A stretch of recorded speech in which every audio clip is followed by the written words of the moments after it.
শুভ সকাল প্রিয় বন্ধুরা, অসম্ভব সুন্দর একটি দৃশ্য আপনাদের সাথে শেয়ার করতে যাচ্ছি। আমি আজকে সকালবেলা আমার গ্রামের একটি বাজার করতে এসেছিলাম। তো সেখানে এসে তার পাশ দিয়ে বয়ে গিয়েছে পদ্মা নদী। তো ভাবলাম যে একটু সকালবেলা পদ্মা নদীটা দেখে যায়, অনেকদিন আসা হয় না। তো আমি একা দেখলে তো হবে না, আপনাদের সাথে শেয়ার করতে না পারলে তো আমার একটু খারাপ লাগতো। আপনাদের সাথে একটু শেয়ার করব। মানে সকালবেলা প্রকৃতির দৃশ্য যে এত সুন্দর হতে পারে আসলে মাঝে মধ্যে না আসলে এটা বোঝা যায় না। তো পুরো নদীতে নৌকা চলছে, পুরো বিষয়টা দেখাবো প্রিয় বন্ধুরা। একটু দেখুন, দেখতেই পাচ্ছেন এখানে একটি ভাসমান রেস্টুরেন্ট রয়েছে, পাশাপাশি নৌকাগুলো যাচ্ছে। আমি একটু আগে লক্ষ্য করে দেখলাম যে কিছু নৌকা মাছ ধরার উদ্দেশ্যে বের হয়েছে। দেখতে পাচ্ছেন প্রিয় বন্ধুরা, আমার সামনে আরও দুইটি নৌকা লক্ষ্য করা যাচ্ছে। হয়তোবা তারা কিছুক্ষণের মধ্যেই মাছ ধরার উদ্দেশ্যে রওনা হবে। নদী কিছুটা শান্ত হলেও নদীতে দেখা যাচ্ছে যে কিছুটা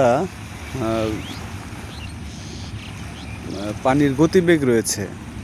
তো আসলে ওই দেখতে পাচ্ছেন, ওই যে একটি নৌকা অলরেডি তারা কিন্তু মাছ ধরে তীরের দিকে চলে আসছে। হয়তোবা ওই নৌকাটাতে কিছু নদীর ভালো সুস্বাদু মাছ পাওয়া যাবে। বন্ধুরা, আসলে নদীর সাথে এদেশের মানুষের গভীর মিতালি। এই কথাটির অর্থ হচ্ছে যে নদীর ওপর অনেক মানুষের জীবিকা নির্বাহ করে থাকে। তাছাড়া ওই নদীর আশেপাশে যে বাড়ি ঘরগুলো দেখতে পাচ্ছেন, এই সকল মানুষগুলো কিন্তু সকালবেলায় তারা তাদের কাপড় চোপড় ধোয়া মোছার জন্য যাবতীয় যে কাজগুলো রয়েছে সেটা কিন্তু এই নদীর পানি থেকেই করে থাকে। গোসল করা, রান্নাবান্না থেকে শুরু করে যাবতীয় কাজ কিন্তু তারা নদীর পানি দিয়েই করে থাকে। আর যারা নদীর কাছাকাছি বাড়ি রয়েছে, যারা এই যে মাছ ধরে জীবিকা নির্বাহ করে, সব কিছু মিলে নদী কিন্তু আমাদের আসলে অনেকভাবেই উপকার করে থাকে। এই জন্যে আসলে বলা হয়েছে যে নদীর সাথে মানুষের গভীর মিতালি। তো প্রিয় বন্ধুরা, সকালবেলা এই দৃশ্যটা আমার দেখতে পেরে খুব ভালো লেগেছে, পাশাপাশি আপনাদের সাথে শেয়ার করতে পেরে আরও বেশি ভালো লেগেছে।